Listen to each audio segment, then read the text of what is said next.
In a chilled Collins glass, add 6 to 8 fresh mint sprigs, 2 teaspoons of granulated sugar, and 1 ounce of fresh lime juice. Muddle to release the mint oils and dissolve the sugar.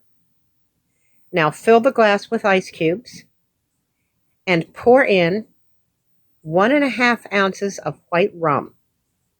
Stir, then top off with up to 6 ounces of club soda. Garnish with a fresh mint sprig, a lime wedge, and slide in a biodegradable paper straw.